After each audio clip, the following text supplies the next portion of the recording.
Okay. Good evening. As I said, my name is Laura Budd. I'm the chairman of the Parking Commission. With me today are the other commissioners, Nancy Bemis, Drew Madigan, Marley Thackeray, and Jennifer Donovan. Jennifer, I think between you, me, and Stacy, if we can keep the notes, maybe Stacy, you keep careful track of the appeals, and Jennifer and I will work together on the other committee business, and then we can kind of work together to combine them to get one document. Does that work? Yes. Okay, so go to the agenda. Do we need to approve? Did you send out last month's the meeting minutes? Do we need to approve those here? I think you need to approve both the November and the January minutes because the November minutes haven't been approved yet either. Okay. So for Drew and Jen, if one of you could give a motion to approve the November minutes. Did you guys see those? I did not, but I remember the meeting, so I think it's all straightforward. So Okay. motion to approve November meeting minutes. All in favor, right, say. All right, I'll second that, and all in favor? Okay. And then for last month's meeting, which was really just a procedural meeting, we need to, anyone who was there, I think Nancy, you were the only one who wasn't able to be there. You were out of town. I'd like to make a motion to approve the January meeting minutes. And would anyone like to second that? I second that. All right, Drew, all in favor? Anyone opposed? Okay, good. So that is that's the business. And so I think what we're going to do, just for all of you who are appealing tickets, the process is all of us have read your appeals. We have looked at the pictures that were taken. And what we'll do, I'm going to go just down the list here of who has submitted, just based on the list that the order that they were given to us. You will have a couple minutes to state your case and why you'd like the ticket appealed. The commissioners will have an opportunity to ask you questions. And then our procedure is we proceed on with the meeting, and at the end of the meeting, we discuss all the cases. You are more than welcome to stay on after you have spoken, but Stacy will reach out to you tomorrow with what the commission decides. All right. Okay, so I'm going to start. Is Carol Brennan here? Carol Brennan? Nope. Okay. Clara Cohen? Unmute. Nope. There you go. There you go. All right, we can't hear you, Clara. Oh, can you hear me? There now? you go. right. Now we can hear you. Okay. All right, give us a little more volume. You are reaching out to us to discuss a parking in a handicap zone. And so talking, and then I'm going to pull up your pictures and all that. Oh, great. I didn't know there were pictures. That's great. Well, no, I mean, I can't put them on the screen, but we all have them. So as you're talking, we're looking at the pictures that were taken, et cetera. So you parked in a handicap zone on Main Street. Right. The reason I'm appealing is I really wasn't parking there, and you'll see that I paid for parking in your municipal lot to do my shopping at the music store, New Canaan Music. And I bought an amplifier, which was kind of bulky. So I said, can someone please put this in the car for me? And they said, pull right up. And so I just went and got my car. I pulled up, but there was a mail truck right in front of the store, and I didn't want to block that. So I pulled up a little more. I didn't realize I was blocking a handicap spot. I didn't park. I really didn't pull in. I just put on my flashers.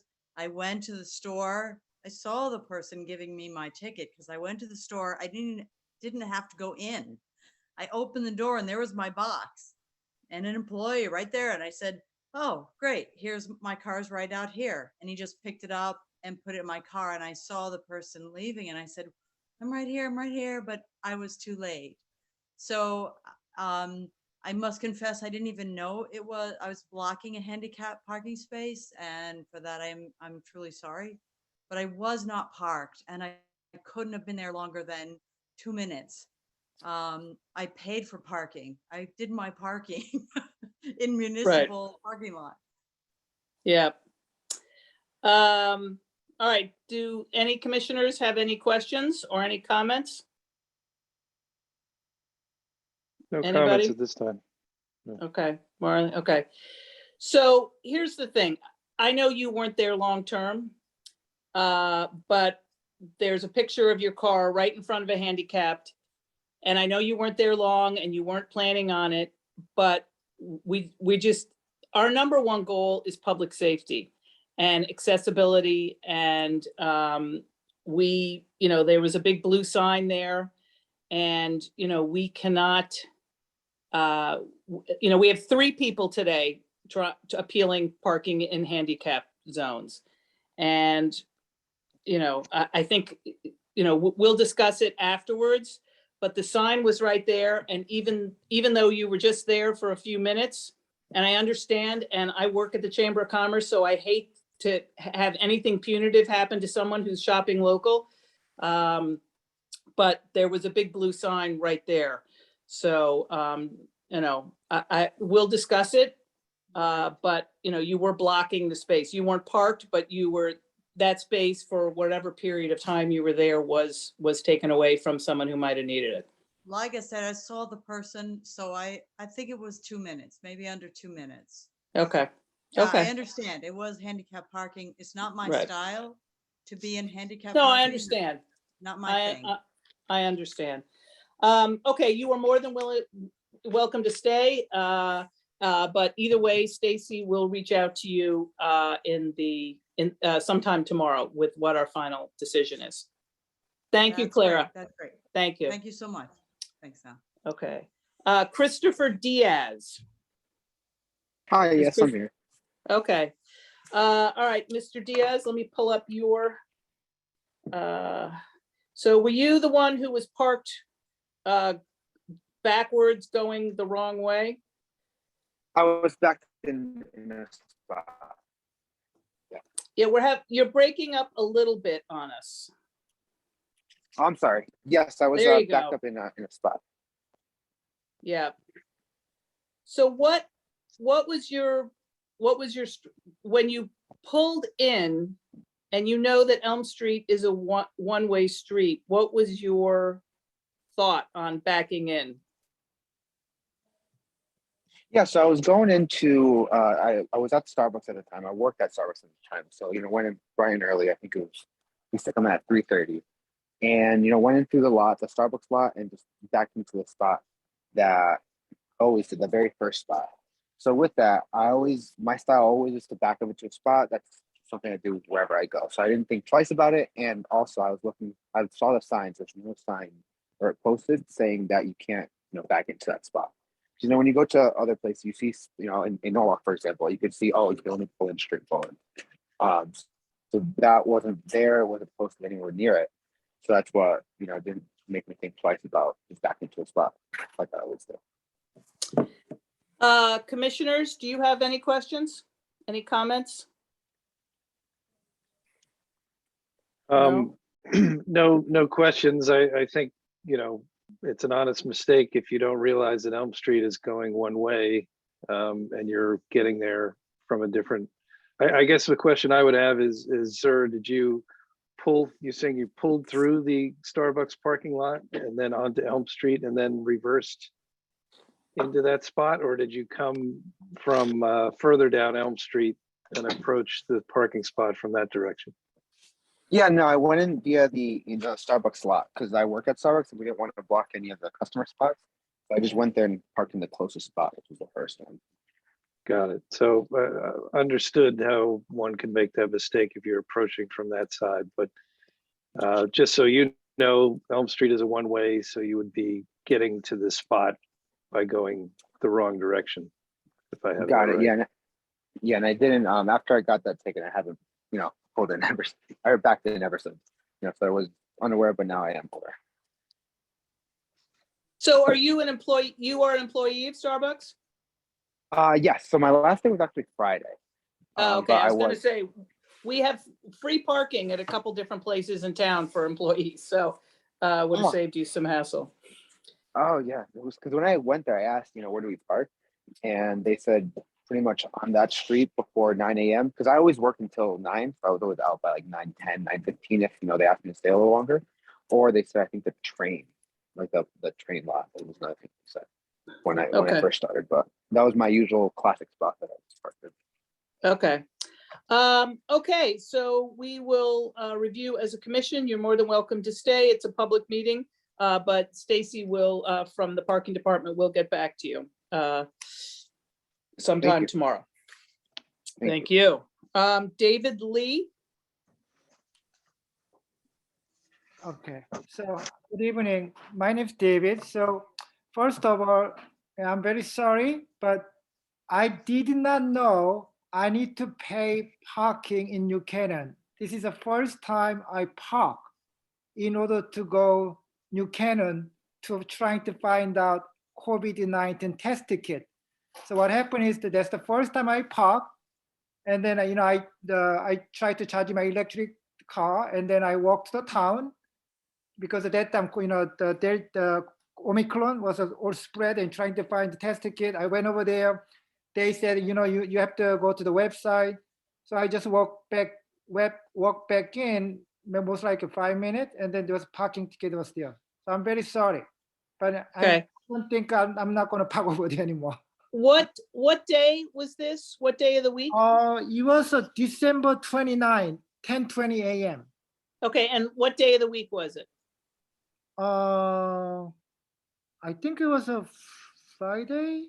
Well, Yeah, I think New Year's Eve was Friday, the 31st, so it was a That is Wednesday. correct. Yeah. Yeah. Yeah. So, all the signage in the lot says, And then I noticed that after I ticket, I walk back and I look at oh my God, everywhere is a sign there. So it was my mistake. I knew that. So if you can help me this time, I really appreciate it. That's all. all right, commissioners, does anyone else have a comment or a question? I have a question. What is the ticket says the Main Street lot? Which lot are we talking about? The Morse Court? Morse court. Okay. Right, that's where Confusing that there's one name on the ticket and then we know Right. it is something else. Yeah. just for everyone, there is a electric vehicle charger right in Morse Court. We've got one, and at some point they're going to put another one in right next to it. So he was there charging his vehicle.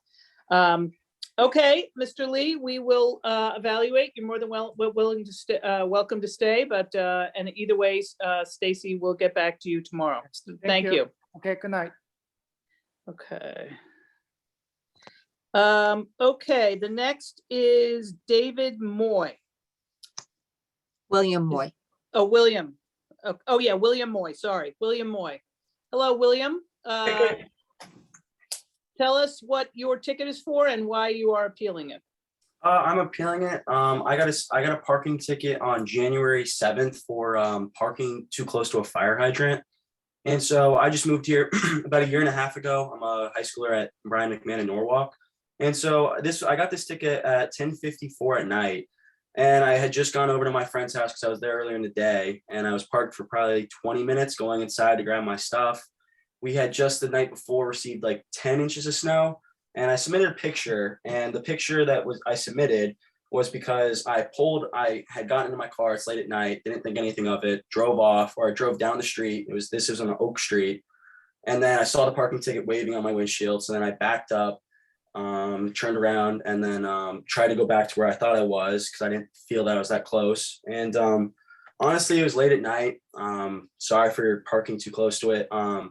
I just got out. As you can see, I submitted that picture. The sign that's like up in the air, that was even knocked over. It was covered in snow. There was 12 inches, so it was just kind of hard to see. And I was there for probably less than 20 minutes. I know it's probably an honest mistake by myself, and I understand that. So I'm just kind of asking.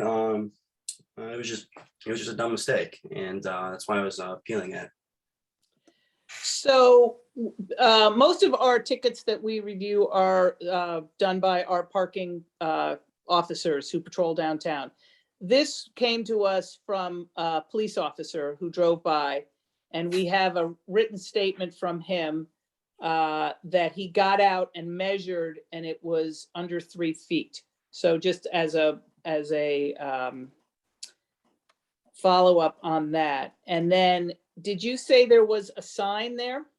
Not a sign like a posted clear, like here's a fire hydrant, but as you can see, if the picture's pulled up, there's like a little, I mean, I guess usually whenever there's a fire hydrant, you see like no parking, fire hydrant zone. And this is a neighborhood, like I'm not from New Canaan.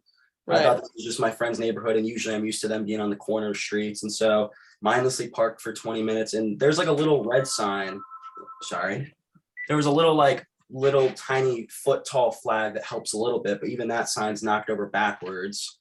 And we had just gotten 12 feet. We had just gotten like nearly 12 inches of snow. So, I mean, it's barely visible. So that's my case. Okay. Yeah, I'm looking at the little red thing that it was bent over. Okay. All right. Commissioners, does anyone have any questions, any statements? Drew? So again, just this photo is yours, sir? It is. Presented to us. Okay. And commission, we don't have our own version of the photo. The officer didn't take one when he issued the ticket. No, No, the we just- officer writes the statement on the back of the ticket. Right. She The didn't. the back, Yeah. the scrawl on the napkin. Well, it's a small little stub that they hand in to us because it's a paper ticket. Okay.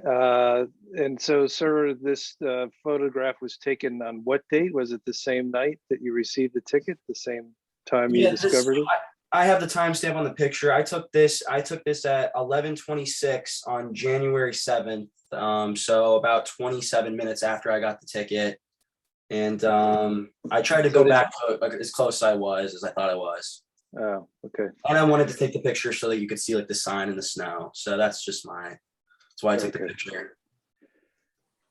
Okay, so the length from the hydrant may be different. This is not where you originally. Yeah, were I from. admit to pulling up and then trying to back up to where I was, but it was late at night. Okay. All right, fine. Okay, that was my only question. All right. Anybody else? Laura, how far away do you have to be from a fire hydrant? 10 feet. Thank you. Oh, okay, here we go. Right. Learned my lesson. Okay. All right, William, we will, as I said, we review all of these at the end of the meeting, and you're more than welcome to stay. But you will hear from Stacy tomorrow on what we decide. All right, I appreciate it. Thank you. Thank you for your time. We appreciate it. Thank you. Okay, owner of Ski and Sport, is that Pam? Yes, it's me. Hey, Pam, how are you? Hey, I'm well. All right, so you got a ticket for being in a loading zone. Start out, Yep. explain where your business is right now, and where you got the ticket. Got the ticket at the top of Elm in a loading zone place, which is from 9 to 10. And my shop is at 139 Elm Street, which is right by Chef Louis' restaurant. And I was unloading my truck and putting stuff into my truck because there was no places for me to load, and my back parking lot was also filled. So I had to walk and unload it. And when I came back out to put some stuff in the car, it was already, I had a ticket, and it was like 9:59 or 9:58. It was like silly. Stacy, what is the time on the loading zone on Elm Street?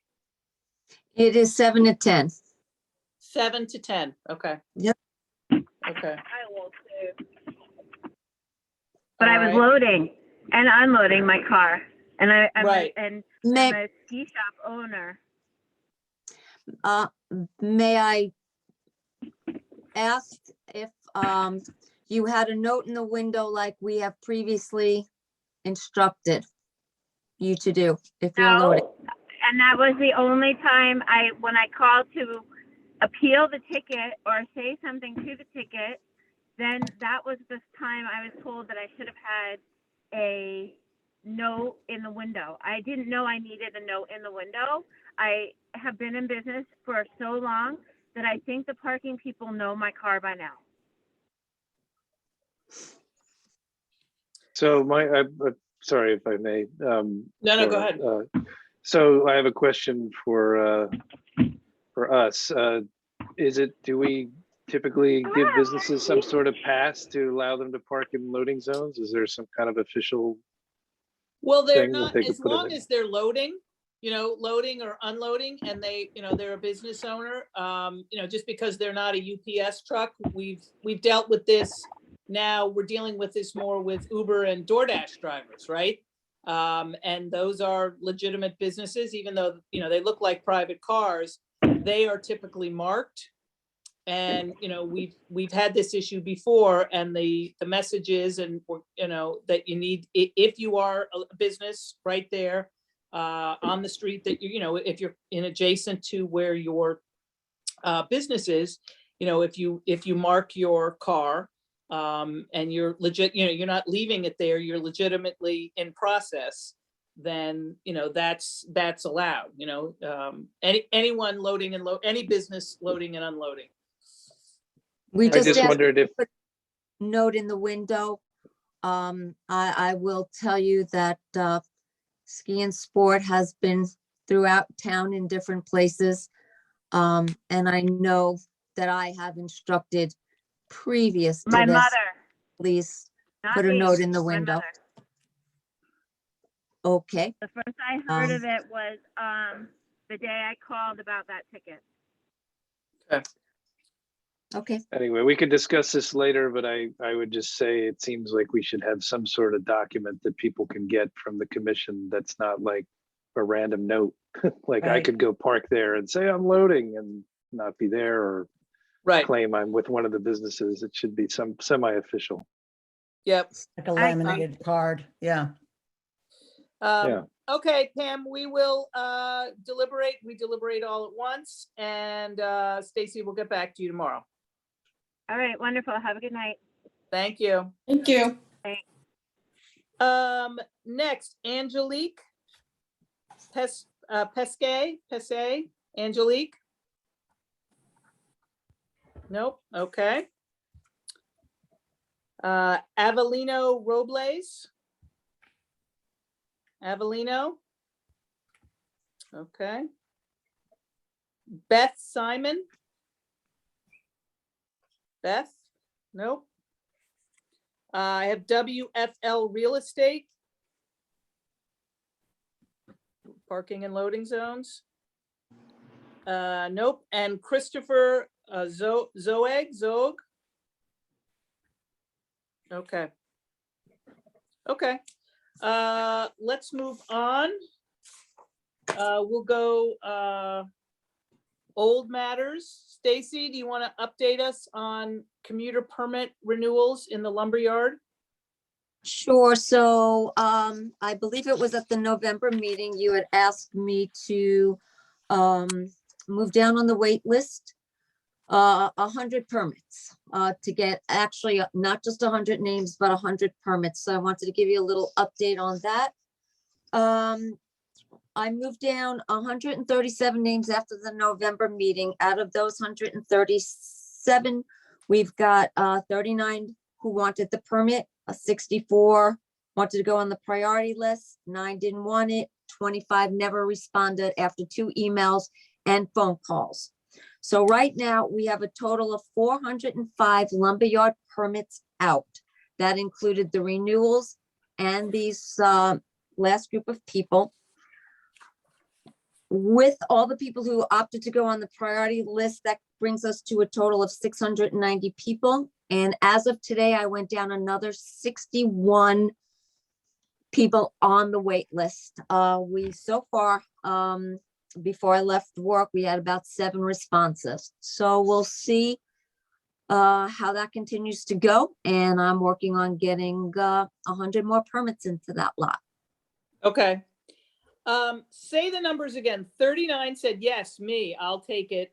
64 said, keep me on the priority list is when someone's name comes up on a wait list. This is something we instituted post-COVID. You know, for 18 months, we did not charge for any of the parking lots. We didn't feel it was fair to charge people to park when no one was using Metro North. And it's been difficult because there are people who would like to park in the lumberyard lot. It's, you know, 75% empty every day, somewhere between 60 and 75% empty. And yet we've got people on the waiting list. So we had charged Stacy to try to go down that waiting list to try to see if more people would like to join up. So right now we have 690 active paying permit holders. No, 405. 405. Correct. All right. How many spaces are there? 354. Sorry. So we've always overbooked because especially over the last 10 years, as more and more people, even pre-COVID, are hybrid workers. So, and this is including everyone moving people who were on the who were in Richmond Hill too. Actually, what I just did was I started going down the lumberyard lot wait list. So I'm getting people who are in Richmond Hill. I'm getting people who are on the Richmond Hill wait list. So we kind of are taking care of both at the same time because people would come up for Richmond before the lumberyard. So. Okay. So we have 405 active permits. And then we've got, I know from this group, you got 64 on the priority list. Do you remember how many were also on the priority list? Well, so we have a total of 285 right now on a priority list. Okay.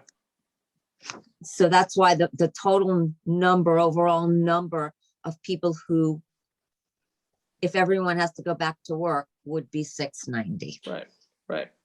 Oh, if everyone had to go back to work. Okay. Right. So if everybody on that priority list said, I've got to go back in for a couple of days a week, so I need my permit back, that would bring us to 690. Okay. But that's not unusual for that lot. We've had more. Well, and we really won't know the demand until Metro North brings our schedule back closer to what it was pre-COVID. Correct. Right. Does anyone have any questions on this? On lumberyard, you know, and especially any of you newer commissioners who may have a question or, you know, I sent you. Go ahead, Stacy. No, I didn't. No, that was me, Nancy. Yeah. What did you send, Laura? Oh, I sent you guys a chart that sort of outlined every parking lot and how many spaces there were and all that. Okay. So I can resend that. No, I just sort of did it myself. Stacy looked at it. It's just sort of my, so everyone can get a basic understanding what we charge in each lot. It's all available on the website, but I just kind of put it all in one place. Thank you for doing that. It's very helpful. Yeah. I don't hold numbers in my head, so well. Neither do I. So you generally, you try to be somewhere, you know, I'm trying to do the math, you know, about 50 spots, or no, or more. So you've got 354 available spaces and you've got 690 paying permits. So what's the math there? Do you do it by a certain calculation or do you just sort of eyeball it? We're sort of in the Wild West a little bit because of COVID. It used to be, what would you just double? Like we typically had double the number of permits versus spaces. Yeah, it used to be at almost double for the lumberyard. I think pre-COVID we had 674 active permits out for a 354 space slot. And basically how we have done it since I've been with the department is you kind of monitor the lot, you see how many empty spaces on a daily basis, you monitor it for a month or two, and then you move down on the wait list. Then you go slowly. So if there's 10, 15 spaces throughout the lot. On any given day, we would go down 10, 15 people. Now with COVID, like Laura said, it's like the Wild West. We're not really sure. Even with 405 permits out, that lot is only about, I would say, a third full of commuters, and that's with 405 permits. That's Yeah. true, but as you say, if suddenly the switch goes on, Yep. if numbers come back, we could be in a tough spot because they all may show up. That's why I have to be careful of how many people we Yeah. call. So you'll keep going till you get to 100. That was our direction from November. That was your direct, yep. Okay. If And you the want me to priority, continue, yeah. The priority list is people who they haven't paid, but they wanted, it's sort of a reserving a space in line. A lot of them are people who had permits for years, and now we're not sure if they're going back. All right, that's a good update on that. Update, so as an update, Center School and Locus lots, in conjunction with the First Selectman's office, sort of as we were, I think it was last year, we decided that we would set aside free parking for employees. The trick with downtown is we have a lot of different people. We have obviously shoppers and diners. We have employees. We have second story office workers. So, and everyone has different needs, and everyone is also, many people are at different salary levels. So about 3 or 4 years ago, we instituted premium permits. Remember, these are all daytime business permits for the ultimate goal. What we saw was to get as many employees off the streets and off the lots, the closer in lots as possible, because that frees up more space. You know, we always want turnover and accessibility. So we sold in the Morse Court lot and the Park Street lot. We sold in Morse Court 36 lots, and in the 36, and in Park Street, we've 60. got, yeah, 60. And what's that allows real estate folks, second story office workers who are coming and go to have those permits. They're close, they're $465, and a lot of people were happy to pay them, a lot of real estate agents, a lot of second story folks. But we still had the problem of people that work hourly. And, you know, we really realized that the first hour or two and a half of their day was paying just to park in town. Center School had been $150 for the year, and many businesses bought that, but it was still a barrier to entry. So the First Selectman really felt, and the commission agreed, that we should make Center School and some spots in Locust free to anyone that works in, you know, in a business, second story, first story, whatever. So that's what those permits are, and it's been very well received, and people are very appreciative. We worked really hard to get the word out. As Chamber of Commerce, when I meet a new business, I always tell them, I send them to Stacy. So that's the backstory, just for Marley and Nancy. So Stacy's going to give us an update on how those lots are looking and what the permit turnover is there. So Locust, we have currently 217 permits out, and Center 206. The program is working well. Every time somebody comes in with a renewal, they are thanking us for doing it. Like Laura said, the hourly workers are very happy with this type of permit, and it is being utilized. And I do hope we keep the program going, because I do think it frees the streets up a lot. Good. And what cycle are we on now, Stacy, with those permits? We're on the third 6-month cycle. Okay. And when did this third cycle started? January 1st, excuse me. That's okay. Get some water. January 1st. January Okay. 1st. Okay. It goes until June 30th.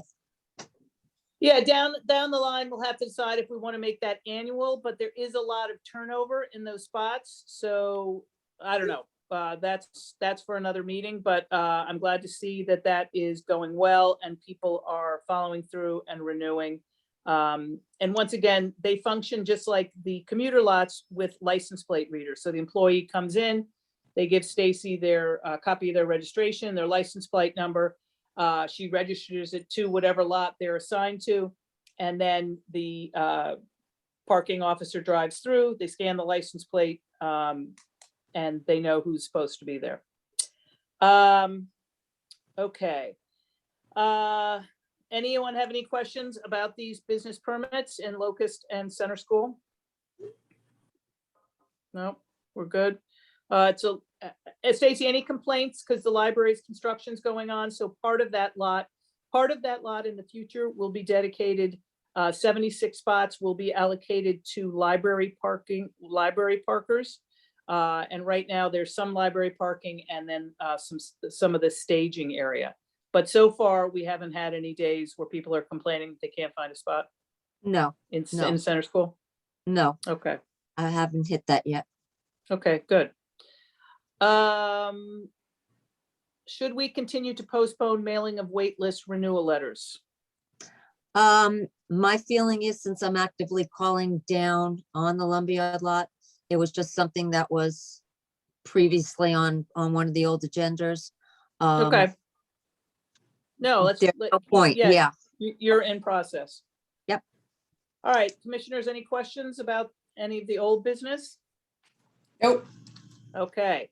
We're going to go to new matters, and Katerina, you have been patiently waiting. So we're going to let you speak to the committee. Explain who you are, the property you have, and what you're specifically asking the commission for. Thank you. Thank you so much. My name is Dr. Katerina Violi, and I'm the owner of 13 South Avenue in New Canaan. I come before you today pleased to ask for your assistance. My building has been vacant for over a year, and as many of you already know, it's been difficult to rent commercial space. However, despite the vacancies, taxes have increased for the building, and now there's a new sewer tax that's been imposed. Prior to the vacancy, the building was rented by 2 interior decorators, one upstairs and another one downstairs. Unfortunately, they moved out, and again, it remained vacant. I decided to use a line of credit and invested $300,000 to renovate in hopes of renting the spaces. I converted the upstairs space into a 1-bedroom apartment and allowed use for the area. It's a permitted use and did not require a variance. The downstairs remained as commercial and is now rented. It's a beautiful apartment. However, I'm having difficulties renting it because there's no parking. The realtor has shown it several times, and 6 potential tenants were interested until they found out that there was no place to park their car. It's impossible to expect that a tenant is going to have to set an alarm every 4 hours to feed a meter to avoid getting a parking ticket. I've spoken to Tucker and Stacy many times, and I've been repetitively told that residential parking is not permitted in the downtown area. I ask you, the board, please to reconsider this stance, as we need to work together. Renting apartments downtown will bring new life to the area. It will help stimulate economy by individuals using restaurants and stores. It will help businesses and help landlords so that we can in turn meet the financial demands to be able to pay our increase in taxes, insurance, and maintenance. I have invested in revitalizing my building, including spending money 2 years ago on beautifying the external facade on the back of the building, which was really old and run down. I have invested in New Canaan, and I ask that you help me, please, and other building owners like me to be able to have the parking that we need to rent our buildings. The 2 interior designers that occupied my building had 2 parking spaces. I'm asking that you permit that we use these same 2 parking spaces for our 2 potential new tenants. Although one was converted from commercial to residential, it's still a permitted downtown use and deserves a parking spot. I have offered to pay for a parking permit so that it could be used by a prospective tenant, and this was denied. I asked to obtain a parking permit in a long-term commuter spot and was told that the wait list was years long. Tucker had suggested that I contact 3 other private individuals in town, including the church, and I did that, and sadly that wasn't an option either. I ask that the town of New Canaan help me so that I can rent this apartment. Also of note, the number of apartments that can be created in downtown New Canaan is limited by town ordinances, regulations, and codes. Therefore, even though I have more room on the second floor, I cannot build another apartment. And the same applies for the other downtown buildings in New Canaan. The limited number of apartments that are possible and permitted is enforced to protect that the commercial area in the downtown area does not become residential. I also bring this up to say, I don't think the downtown parking will then be overtaken by residential parking, which I know is a concern for Tucker and Stacy. I also want to stress that in my situation, a commercial spot will be substituted for a residential one. So it's instead of and not in addition to. I ask for your assistance again, please. Again, as a building owner, I needed to think outside of the box in an attempt to rent my space so that my building did not remain vacant. And so that I can meet the demands to pay the increases expenses of taxes, insurance, and maintenance. And I ask that you please also think outside of the box to help me obtain a parking permit for my one residential apartment so that I can rent it. I appreciate your time and hope that you can help me. Okay, thank you. Commissioners, questions, comments? So there are two spots that were used by the previous tenants who were interior decorators. So there are two spots attached to the building. There are two. The only thing we issue are business, Monday through Saturday business permits. So yes, they had them. And the gentleman who is in your retail space, the cigar shop, he now has a permit to park at Center School. So the only thing we issue are business permits. There is no such thing as a residential permit in downtown. And in fact, because in preparation to meet with you, because Tucker and Stacy had briefed me, I spoke to the police and was sent the town ordinances that say no vehicle shall be parked in any lot for any period of time longer than 30 minutes between the hours of 1 a.m. and 6 a.m. So there's no such thing. It doesn't exist what you're asking for. And that's the problem. And this commission is not entitled to overturn a town ordinance. That's the problem.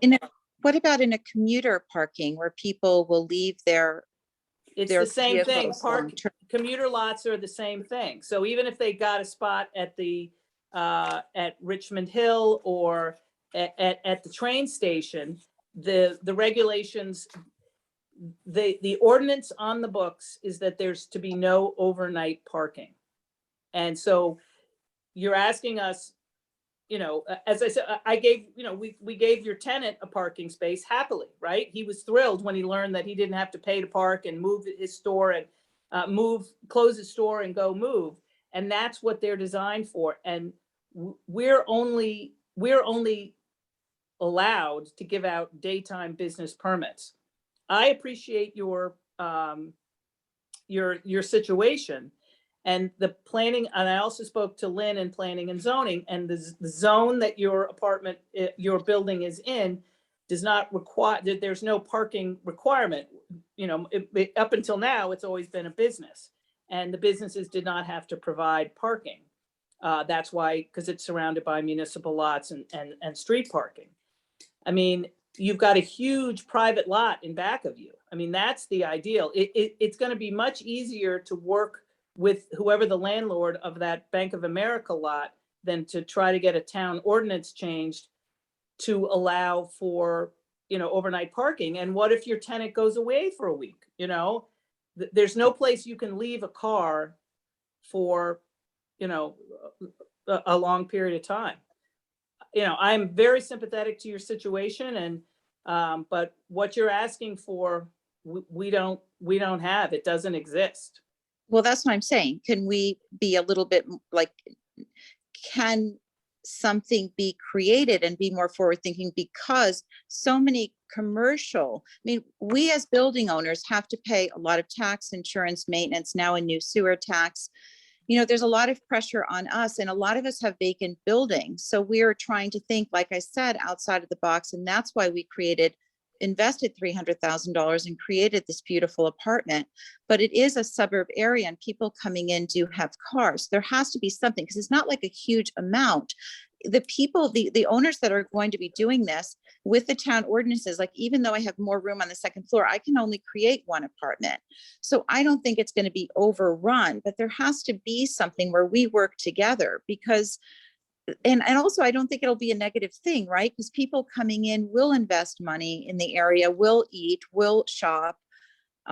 You know, there has to, just because it hasn't existed in the past doesn't mean, and I spoke to Lynn, and Lynn said, you know, she thought that we should get a parking. So it's interesting that you may have had a different conversation, because I've spoken to her 3 times and she felt it was reasonable and said she had gone to Tucker as well and said that she thought we should be able to get a parking. And I know that there is overnight parking and long-term commuter parking lots.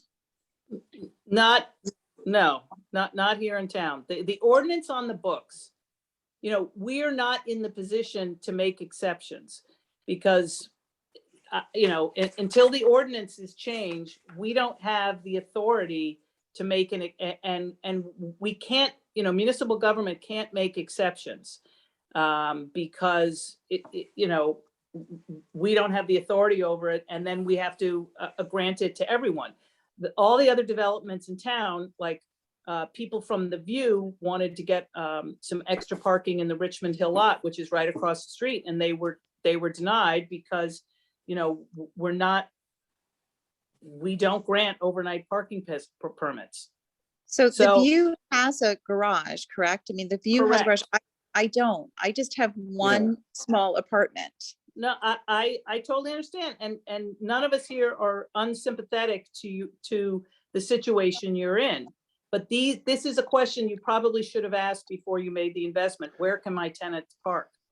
Well, hold on, Laura. If I could interject here, because I don't buy that there's nothing we could do here. Can't we make a recommendation that it's our feeling that you know, this should be an exception that's granted, just because this isn't the way we've done things. This isn't the way we'd like to do things. I mean, this is a pandemic.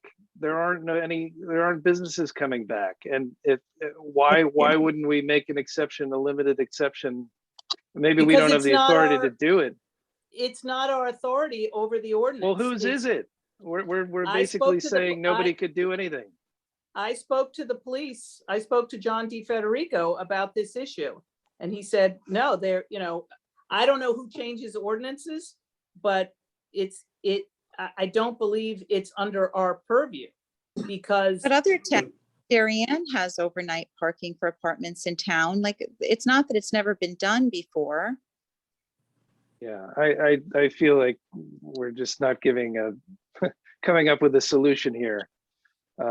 Just because it's not in our purview, and you know, we may not have the power to do anything, but we should make a recommendation to whoever does, saying, I mean, at least from my point of view, an exception should be made, and if it hasn't been done before, let's just do it for this one time. I don't know.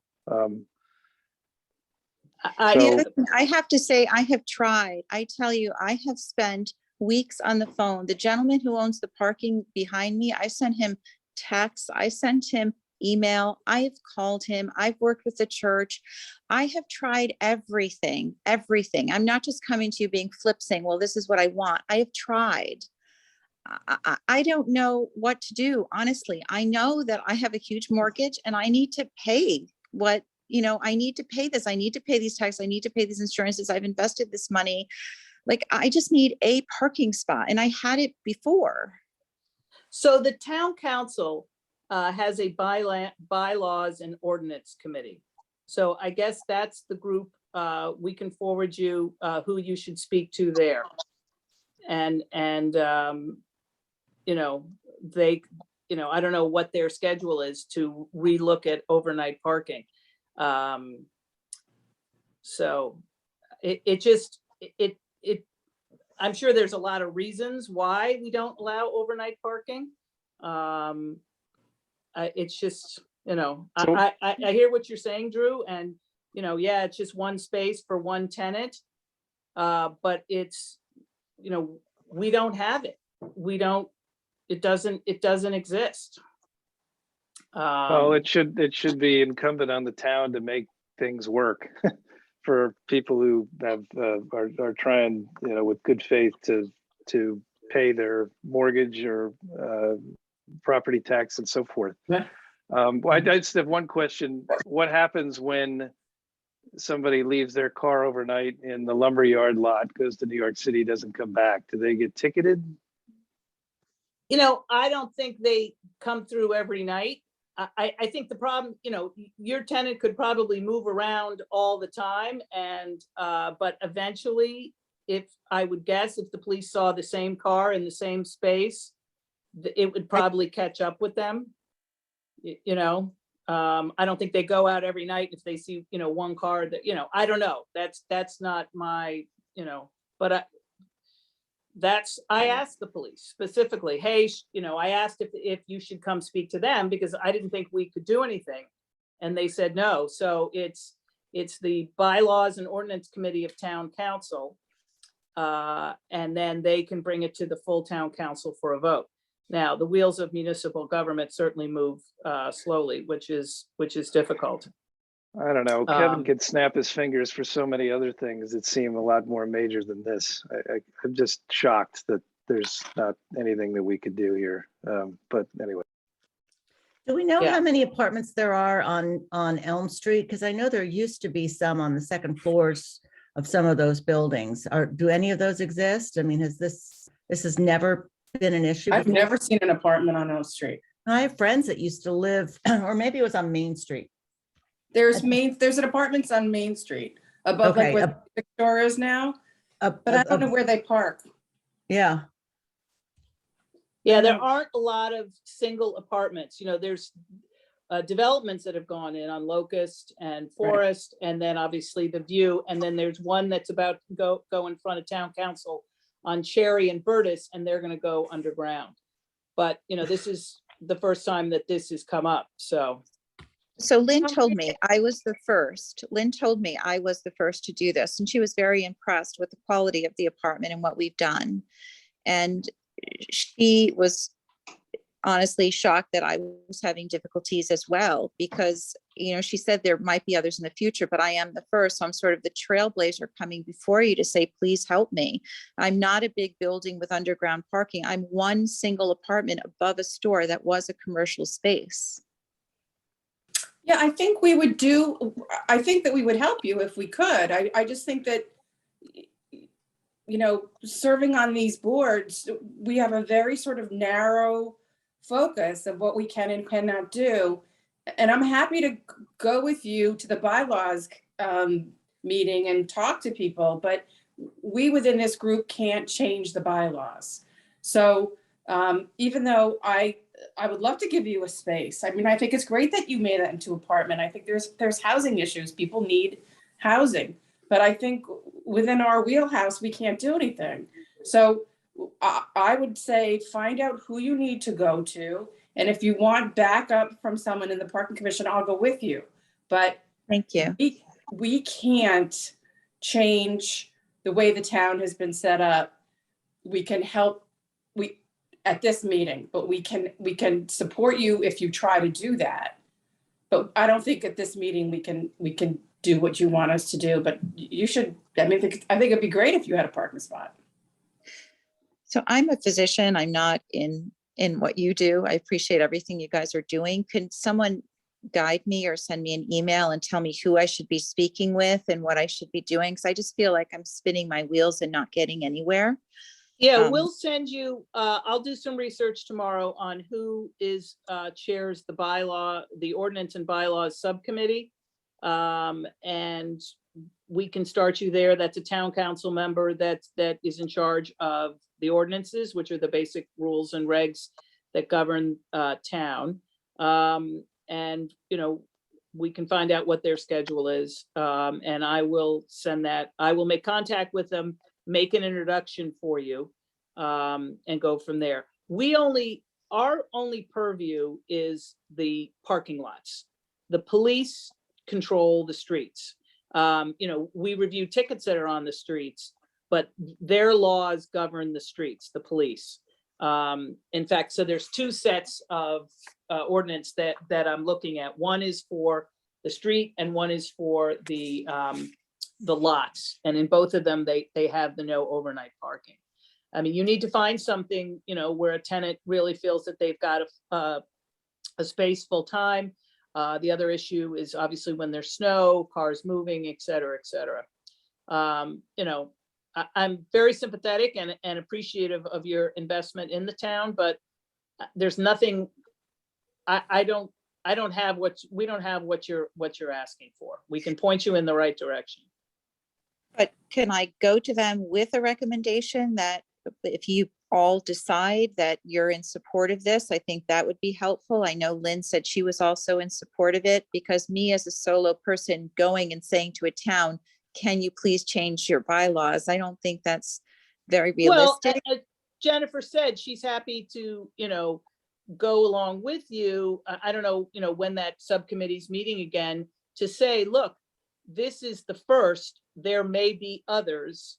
What do we, you know, do we have the ability to, should we consider opening up permits for residential parking in, I don't know if it's zone A or whatever this particular zone is. That's the big question. You know, it's, you know, you're probably not going to be the first, but this problem is going to have to be solved. And it's a shame. It was Ted Bonner that owns that Bank of America. Yes, Yeah, I've reached out many times. He has not Right. returned a call, not returned an email, nothing. Wow. yeah. That's too bad, because that's ideal. It's literally right and back. They can walk around the alley. They can walk around either way. And, Agreed. you know, we could, you know, I don't know. So, but your cigar shop owner has a daily permit, which is great. So he's safely parked all day. And so it's not, you know, it's frustrating. I get it. That's rented, but my apartment is not. Right. So, all right, well, we will, we'll do some research on the, who we should be speaking to on the ordinances, and we'll get back to you. But, you know, I know that doesn't help you in the short term, but if, we'll see what that subcommittee thinks. Thank you for your time. Okay, thank you. Good luck. Thanks. So I'll wait for, correct? I'll wait for an email then? Yep. We'll get back to you in the next day or two. Thank you. Bye-bye. Thanks. Okay. Thank Sure. you. Stacy, request to open up parking permits for Talmadge Hill. Yes, I had a non-resident request, since Talmadge Hill is so underutilized. If we could open up, permits for non-residents. We had this option, many years ago when we exhausted the Talmadge Hill wait list the first time. We opened it up to non-residents. I think at the time we were able to give out 37 non-resident permits. And then we started going back to a wait list for our residents. So we did away with that program. Currently we have about 12 non-residents grandfathered into Talmadge Hill, though I think due to COVID, none of them are using it either. But so I had another request to open it up again to non-residents. There is in the town ordinance, there is mention of non-resident permits in Talmadge Hill, but Talmadge Hill only. So it is in the town ordinance that we can offer non-residents permits if we wanted to. So there are 366 spaces at Talmadge Hill. And how many permits do we have out right now? 204. But I don't know where those people are, because they're certainly not parking at Talmadge Hill. Anybody else have questions? It was like a no-brainer. Right. I don't know why we would do that. So sorry, do we have anybody left on our waiting list? Sorry if I missed that on our No, resident. We Okay, haven't had a okay, wait so list in Talmadge Hill for many years, even Okay. pre-COVID. Okay, And how many people are asking, Stacy, right now? Right now, we only have one, so it's not Right. something that everybody is jumping on, but I will Right. tell you that in the past, I have had other people ask. Okay. So should we put a motion forward that we can open back up non-resident parking permit? Oh, and then the other issue was the cost. It was much higher.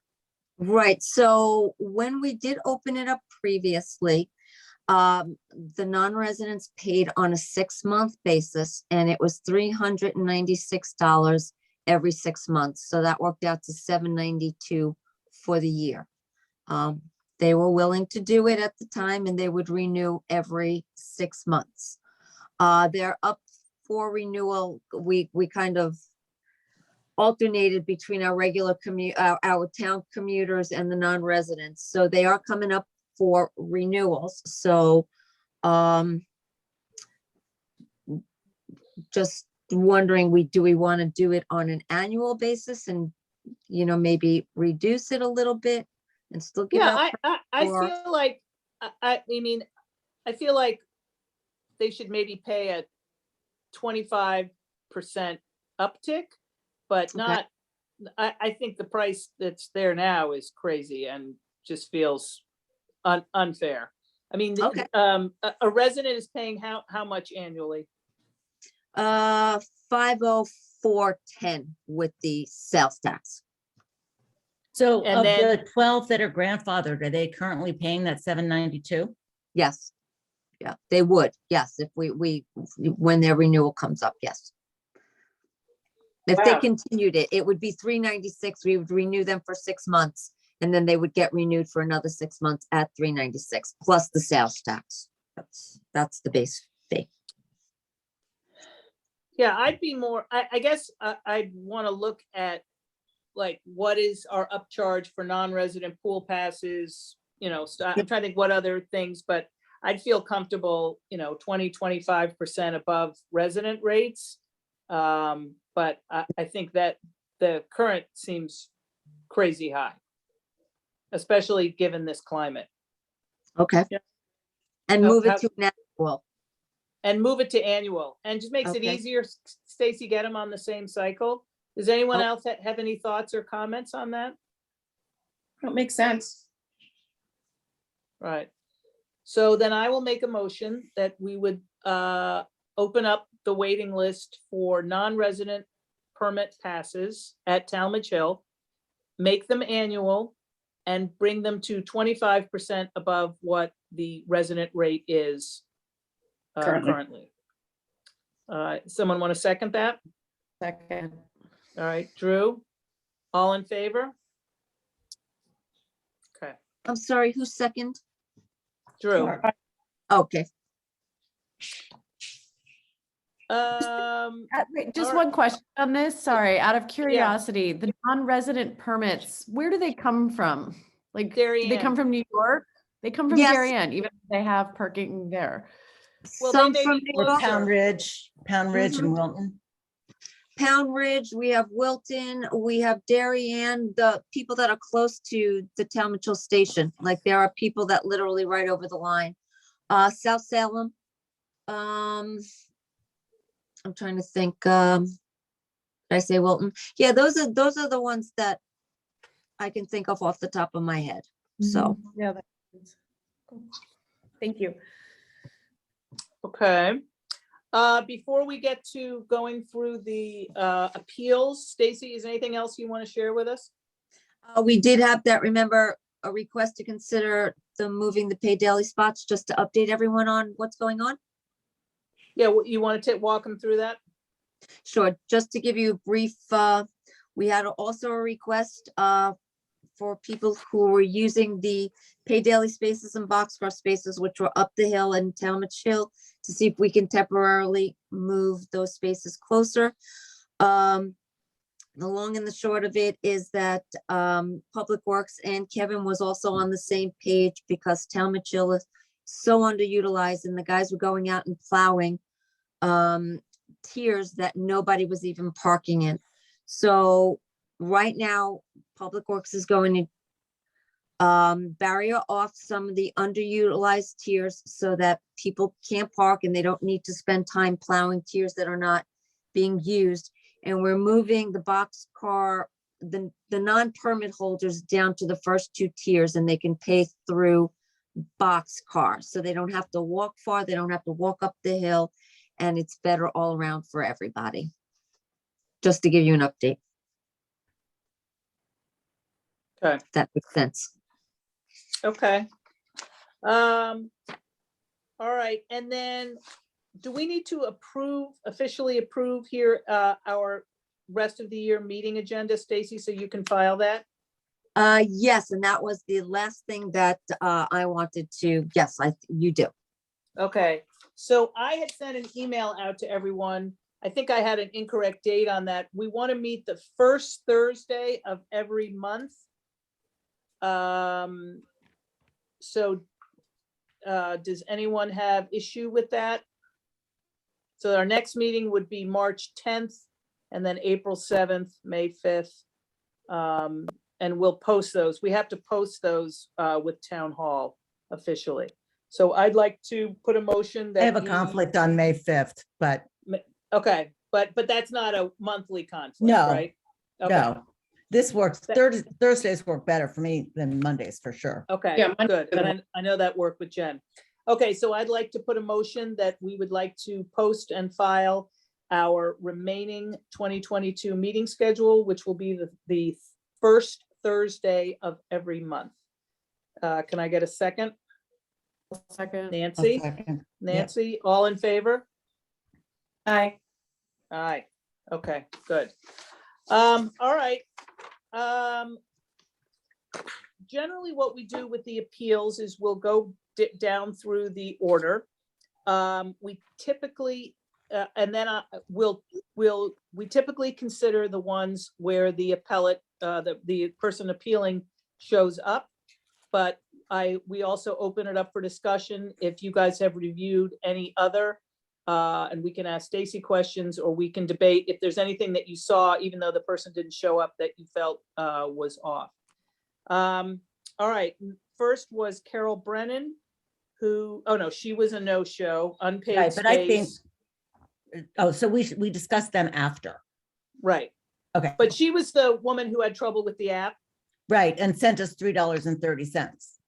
Or, yeah, Yeah, I kind of felt that way too. You know, we all embrace the technology, but that seemed pretty genuine. right.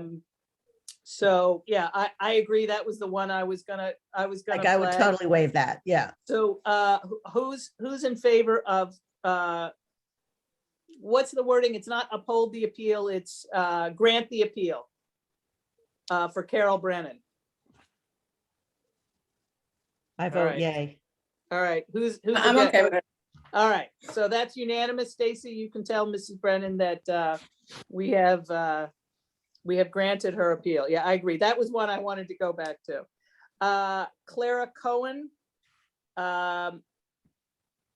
Anyone want to start the discussion on that? And remember, we have 3 handicapped zones.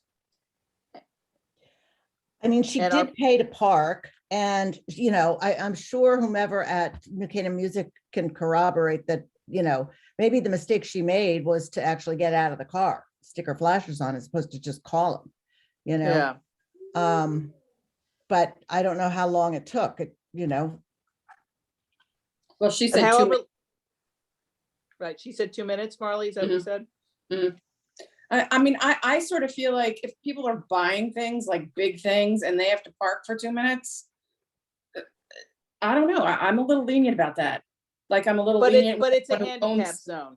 Yeah, I If she know. was double parked or she was in a loading zone, but, you know, our goal is to create ultimate access there. Well, that's true. Drew, what are your thoughts? I think we should, what's the word? You know the wording. Honor, we Uphold? should uphold, no, we should Uphold. not uphold the appeal. We should give her the ticket, right? Yeah, Because it is a handicap spot, but I am just gonna get on my, beat the drum again. The handicap spots are so badly marked And I mean, we should just have flashing lights, maybe not that far, but we should paint the parking, just the general painting in this town is so pathetic and lame. And I don't know what our leadership is doing about it, but it's inexcusable. So I mean, you look at surrounding towns, Westport, Darien, anywhere, Wilton, it's like it was built, in a whole another decade. And so what are we doing to make these handicap spots more visible? We had this tiny little thing here. Yes, the sign, I think in these cases tonight mostly was visible, but we're not doing what we can to make it easier. So what I understand, because I 100% agree with you, especially on Main Street. So here we are, we're making judgments on Main Street, which is a state road. So the state controls it, but they ripped up the streets, put in the new water main, and then just in time, literally right before Christmas, they were done. So Tiger says they are coming back in the spring, as soon as it warms up, and they're going to repave and repaint. It's going to be even more difficult right on that east main corner, because they've got it now create 25 feet space barriers between a crosswalk and the next available parking. So I think Main Street this spring will get totally remarked, and we'll have the big blue sticker and all that. So I agree with you, Drew, especially over there. It's very difficult. And hopefully this spring, according to Tiger, can we make a request to go above and beyond, like to actually paint the entire space blue, not just this little thing that gets covered up by the UPS thing? Or I think what I can ask Tiger is to show me what the state, you know what I mean? Minimum requirements are, yeah. Right. Yeah, got it, fine. I mean, I would just argue, she did also, say that she didn't realize that it was a handicapped spot until after the fact. And Well, until she got the ticket. debating the fact that the signage is so poor.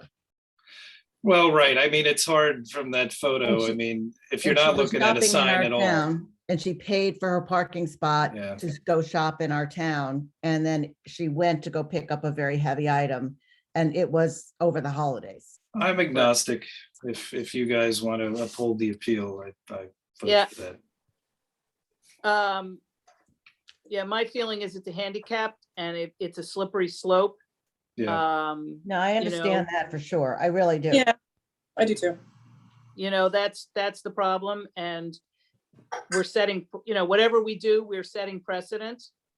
And that's the difficult. I mean, it's certainly an honest mistake. I totally agree with that. And I don't need to be the boogeyman here, but it's the individual incident, and then it's the precedent. So, all right, let's take a vote on Clara Cohen. All in favor of is this right, Stacey? We're gonna uphold the ticket. Uphold the ticket, it's uphold the ticket or void the ticket. So you wanna. All right. So Uphold the all in ticket. favor of upholding the ticket. 1, 2, 3, and to void.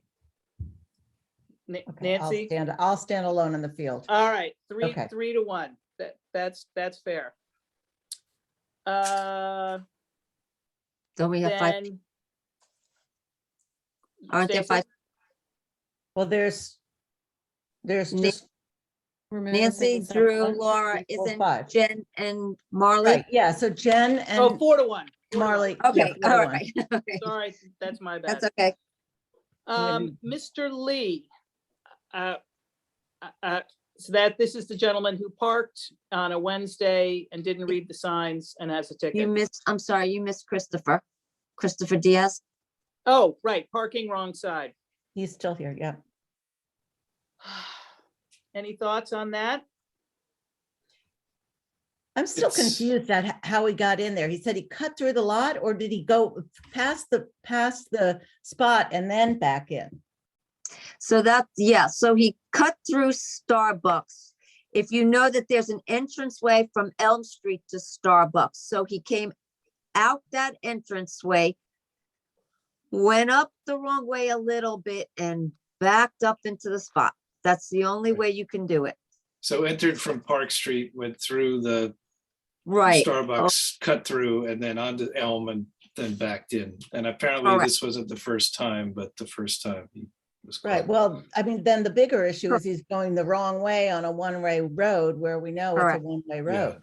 Correct. And it's However, pretty once obvious. again, at the signage and just that corner has got to be one of the worst in Connecticut. Like whoever designed that thing with like 5 corners all going in different directions. Coming out of It's the like- train station at the same time. So yeah. honest mistake, I would say uphold the appeal. It doesn't look like it's going to happen again, but you know, You're voting to void or Before you uphold? go, void the ticket. void the ticket, yes. Oh, Just see, I because disagree with that. But wasn't he an employee of Starbucks? Did he not notice that nobody ever backs into a space on Elm Street? Because think about the process when he had to come out. He would have to Right. then cut across 2 lanes, right? Yes, To come across. he would be That's pulling the issue. into It's, oncoming traffic to get out. I'm going to keep upholding these appeals because I just think the traffic situation in New Canaan is pathetic and somebody needs to get a message. So that's how I feel about it. But all feel right, so free we're to- gonna vote on Mr. Diaz's ticket. How many would like to uphold his ticket? 3, 4. And who would like to void his ticket? 4 to 1. Drew, all right, so the ticket is upheld. All right. Okay, down the list, Mr. Lee, who parked on a Wednesday and didn't look at the sign and would like us to like us to void his ticket. Who would like to uphold his ticket? Oh, uphold, yes. Yeah. uphold. That's unanimous. Okay, But I would like to say we should consider in future meetings and discussions whether EV parking should be free to all for maybe a 2-hour cap or something like that. We should be thinking about that kind of stuff. That's, yeah. I agree. Is that the norm that most EV spaces, if they're charging, are free? Right, I okay. just don't know, but it's something we should consider. Since they're specially marked, I think people think it has some special, allocation that rules that don't apply to them. You know what I mean? Stacy, is there a sign on there? Does the sign say you need to park, you need to pay? There's a number on it, yes, so So it is a numbered spot. that, correct. Okay. Yep. Do you Drew, pay I to agree. charge? No, What, Sorry? Marley? Do you pay to charge the car? No. No, it's free to charge it. You just have to pay for the space. Oh, well, then in that case, I don't know. I'm just thinking. Well, no, I think it's a good point, and at Yeah. some point, we're supposed to be getting, right now, the stand should have 2 nozzles on it, and I think the funds have been approved to put the Yes. second nozzle on there. So when that happens, Drew, I think that'd be a good opportunity to have the discussion on that. Okay. Next is Mr. Moy, the snow parker near the hydrant. I like his picture. It's creative. yeah, His photo. I mean, it's tough because of the snow. And when you really zoom in on that picture, the red thing is over. Yeah. I think it's an honest mistake. I don't know. What does the crowd think? I would just like to say I'm disappointed in the way the police, this is the second ticket we got from the police. I mean, they should be taking a photo or something. I know that's not maybe their protocol, but we should make it in like the handwritten note on the little thing. I mean, come on. it's not like that was the only spot. I mean, he's on a residential street where he could have parked anywhere, in front of or behind that fire hydrant. I mean, Well, I lived right off of that intersection for many years, and it's a little tough because there's basically where he was taking the picture was at the T. Green Avenue is behind him. You're looking at a house that's on Oak, so that's the top of the T, if that makes sense. And there's lots of driveways on either side, and lots of other people who sometimes park in the street. So I could see, perhaps with snow, he was limited. But anyway, I think he admits it was a mistake. But I would just encourage that we get the police to do more if they're going to send us stuff, because And take a picture with their phone and then they can email it Yeah. to Stacy. or whatever. Have some, they got computers. Well, I think his photo shows that you can clearly see the hydrant. Yeah. I can clearly see there's a hydrant there. And Right. that's not where he parked initially. So, Yeah. it is what it is. Right. All right. So who votes to uphold the ticket? I do. Okay. Unanimous, right? Okay. Sorry. I know, it's painful. This is the most painful thing. They're nice, honest people that make mistakes. All right. But if it Pam. was 3 feet, that's like this much. I mean, that's close. Right. Right. Like, Yeah. Yeah, really close. Right. Very close. Pictures. I'm going to speak to John DiFederico. I don't know if it's possible, if we can suggest, if a police officer, do we thank them for writing tickets? But if they can take a picture and email it to Stacy. I know some do. I think it might be difficult because I'm not sure if they're given department phones to do that on. So Okay, that's the only thing. Usually when an officer writes a statement on the back of the ticket, I mean, this officer went above and measured literally with a measuring wheel. yeah, okay. All right, now we have Pam. Does everyone know where this happened? Do you know where her temporary store is on Elm Street? Oh, this is the owner of Ski and Sport. Yeah. And Stacy, your opinion is that she has been given prior notice to put a sign? Many times. I know she said it was her mom, but I have told them, I know that car, they were not loading and unloading. It was observed that that car was just sitting there with no note on the dash. We tried very hard to help the businesses out because we know a lot of people use their personal cars to deliver and unload. We know that's becoming more common than not. So if they're in a loading zone, all we require is just stick a note in the window. I know it's nothing official, but it's not always the same people. All we need to know is that you're loading and unloading, and we need to see some movement, and usually it's about a 20-minute time period. Most other people are very happy with this option after they're told. That's all I can say is they do know to do that. And it was observed that the car was just sitting there for a lengthy amount of time with no movement.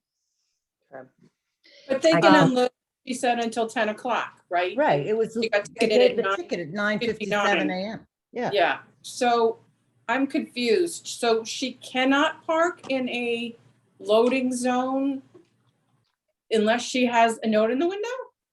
She can't park in a loading zone. She can park in a loading zone if she's loading and unloading. And if it's a private vehicle, we don't always know that vehicle. We don't always know who that person is. So we ask them if it's a business owner, okay, just leave a note in your vehicle. Unloading and loading, whatever the address is. But there has to be some type of movement. You can't just park the car, say you're unloading and loading, and then just leave it and put a I note. know, but in the sense where we're punishing her for not moving. I mean, she had a right to be there if she's a business owner with her car. Only Right? for I a mean, certain amount of time, and if she's loading and unloading, that car was not observed being loaded and unloaded. That's what I'm trying to say. There was no indication that she was loading or unloading. do we want to have our traffic people like observing, I don't know, loading? It just seems to me like Laura, she has a right to be there or not. Yeah. Yeah. When your businesses come to town and you tell them about the Center Street free parking and all of that, I mean, do you go through the loading and unloading requirements too? And the idea. We that don't, there has- I mean, we don't. And, I think Drew made a good point is maybe we should have some official, offer them up, if you're loading or unloading, it runs the risk of, I don't know. But I think it's an interesting thing. At the very least, some more education about loading and unloading. I have a great database of downtown businesses that we can send out to them about what constitutes loading. I think some education would certainly help. And I feel like, if the ticket had been issued at 10:35 a.m., I think it would be a whole nother story. But it's 9:57 a.m. and she's a business owner that knows at least, that she's got till 10 o'clock to load and unload. Now, if the car wasn't seen moving, or rather, no movement in the loading and unloading, maybe she figured, well, she had till 10 o'clock. So she brought in her last thing and then she got busy doing something and ran out to the car, was going to go out at 10 o'clock and move the car. The question was she the whole parking or thing. was she loading? That's the whole thing. You can't finish your loading or unloading and then just leave the car there till 10 o'clock. Once you finish, you need to move the vehicle. So you can't say, okay, I'm done. Now I have till 10 o'clock because it's a loading zone. I'll move the car at 10 o'clock. Once you're finished loading or unloading, whatever you're doing, then you need to move that vehicle out of that zone so that anybody else who needs that spot could go into it. That's just what loading and unloading means. It's designed to be fluid. Correct. Right, but in practical terms, is the parking attendant mark the time when they first see the vehicle with no activity and then swing by 20 minutes later? Yeah. I mean, we should tell, She is up and down the street all the time. So yes, it's not issued a ticket right away.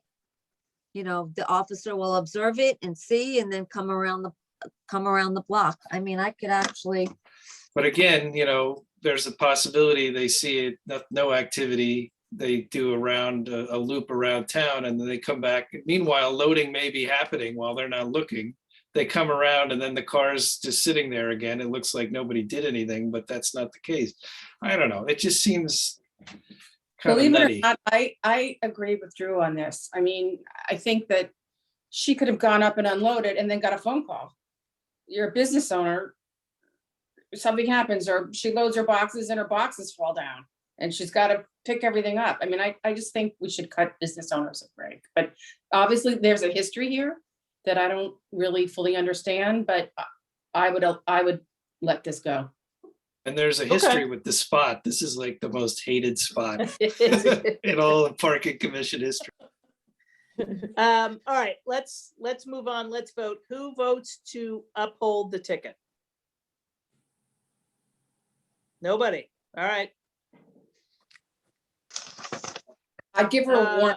I'd give her a warning, or if you can, verbal warning, and just say, listen, this is the last time. Make yourself a little note, get it laminated, and use it. This is your last. Right.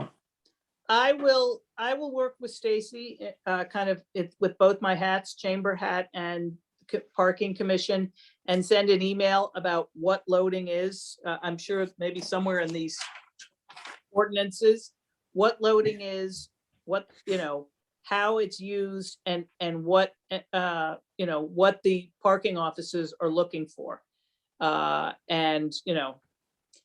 I sent a lot of emails. Not all of them are opened and read, but at least we can, and maybe we can post them somewhere on the website, and we'll work on, because every time we have a loading zone issue here. All right. People could apply for a placard for their car, right? So you're not just giving them to everybody. They actually have to physically walk in, they have to make the effort to go get one. It has their It's own business. one per business. Yeah. Right. Yeah. All right. I think that was our last appellate. appealer that came. Were there any other of the letters and pictures that you guys read that you want to comment on and discuss? If not, our general policy is just to uphold them all. Drew? All right, so I think I've got a couple here. One was a Mr. Robles who was clearly parked at a handicap spot, but with a dump truck, but I think the fee was $150. That is the standard. For handicap, not the size Yeah. of the vehicle. Okay. No. fine. Yes, yeah. That's Wow. so the woman who was just in the 2-minute thing, she's gonna get $150. I missed that. Oh, yeah, Yikes. yeah, so I'm I glad thought I it was 30. totally voted to avoid that. I don't think that's fair at all. Yeah. That's a state, that's right. Yeah. Stacy, that's the state regulation? That 150?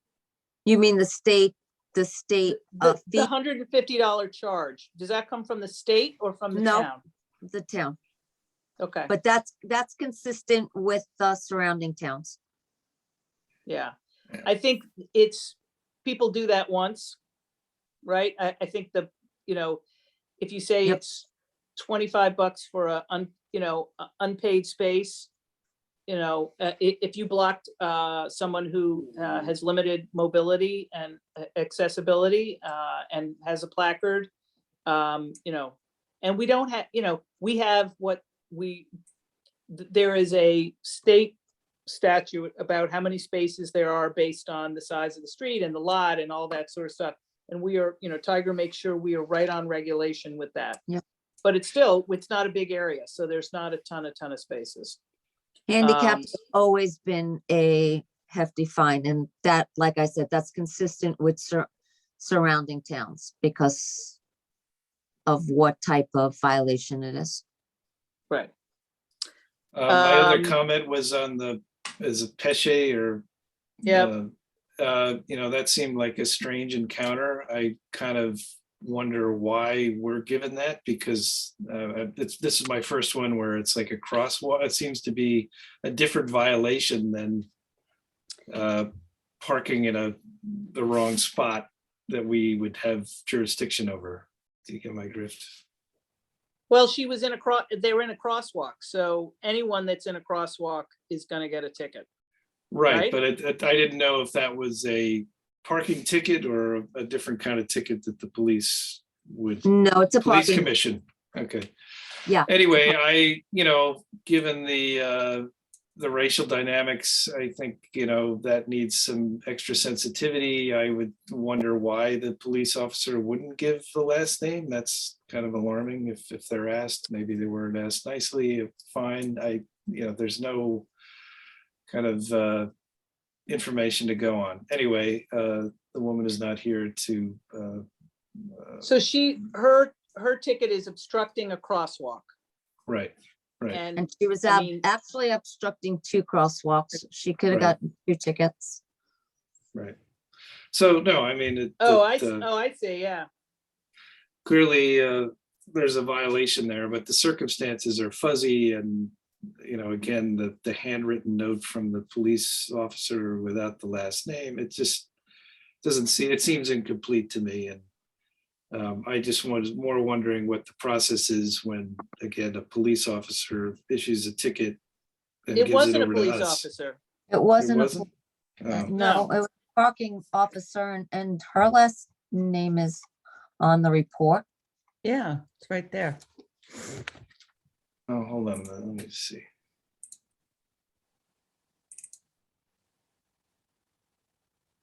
No, but it according to according to the account, the woman asked for the last name and none was given, and so forth. No, she So- asked for the parking person's last name. Yes, correct. Yeah. I don't know. I don't think that should be a secret. Anyway, But it's an I odd think encounter. it sounded like a confrontational situation. Mhm. And, the officer chose not to give their last name. She might have felt threatened. Remember, our officers get spit on. They've had their toes run over. you know, creates a defensive situation. I'm not saying they're perfect in every interaction, but if someone's saying, what's your name? What's your name? You know, I can imagine her defensive might have gone up. Yeah, I just, with police officers, you know, they have it on their badge, the name is on their nameplate, and that should be We don't public have information. nameplate. Okay. The officers, but her name was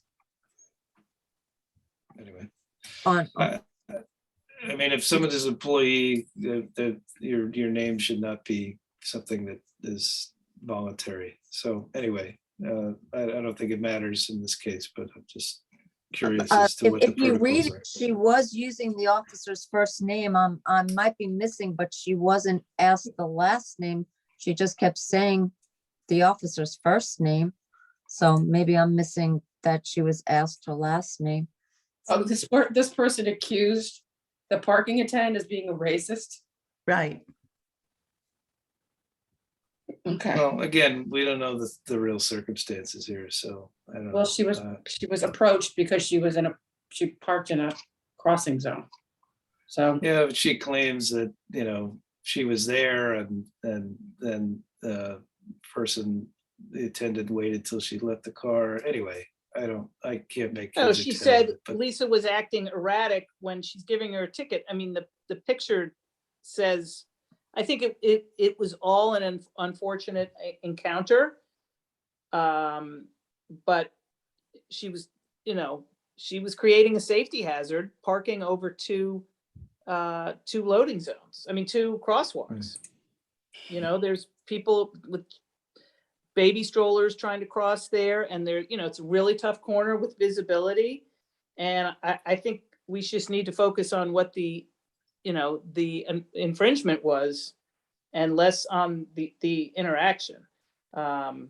If you look You at the know. picture, there was nobody by the vehicle. Yeah, at the- I'm not questioning that. I'm just questioning the encounter and what are the protocols if somebody does have an encounter, and if the attendant is sort of saying, you know, not giving their full name as though they're hiding something, that's an issue. But again, you guys have been doing this longer than I have, so. Anyway, moving on. All right, were there any others that we would like to discuss?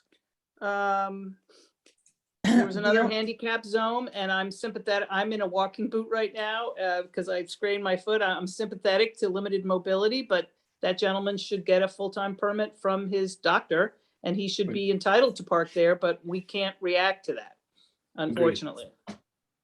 You know, so. All right, so. that guy. Yeah, the older guy, that's Simon. Yeah, the guy with the gout. No, gout is Christopher Dude. Yeah, that Simon was the one that was ferrying her elderly father. Right. Right. That seemed to be another one where it could go either way. I do think generally we should have more, as much as problems we've had with handicapped spaces, we should have more of them. We've got a very senior population. They shouldn't have to be running around, looping around to find them. But again, that's not the purview of this commission, unfortunately. Right.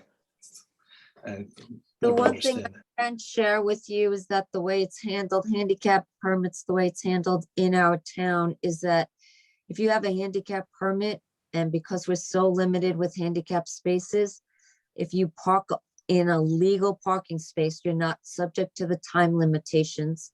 And if you're parked in a parking lot, you're not subject to the fee limitations. So with a handicap permit, you don't have to pay in a parking lot, and you don't have to be back within 2 hours, as long as you are parked legally.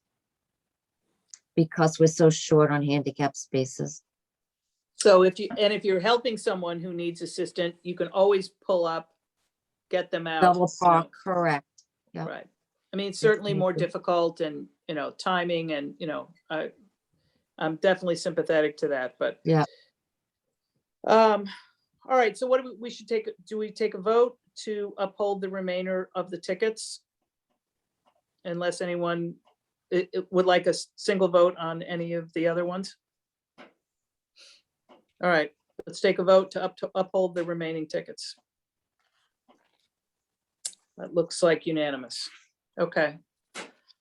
All right, well, that went longer than we thought, but I appreciate everyone's time, and Marley and Nancy, welcome. Thank Welcome you. to the wonderful world of parking. This is really fun. So is it, who are we missing tonight? Is it That's just it. us? We're the This five. is our whole group. We're the We had a hive lot of five. Cool. Yeah, we had a lot of appeals. They were backed up from December Yeah, I think one was January from November. and Yeah. February. So usually the whole purpose of this meeting monthly now, where we used to meet every other month, is to make this go faster. So we're a little backed up and hopefully going in the future. So I will commit to work with Stacy on some loading zone education, putting that together. I will speak to John DiFrederico about, could we ask that officers, if possible, take pictures when they issue tickets? And then also, I'll find out from Tiger about the Main Street paving and what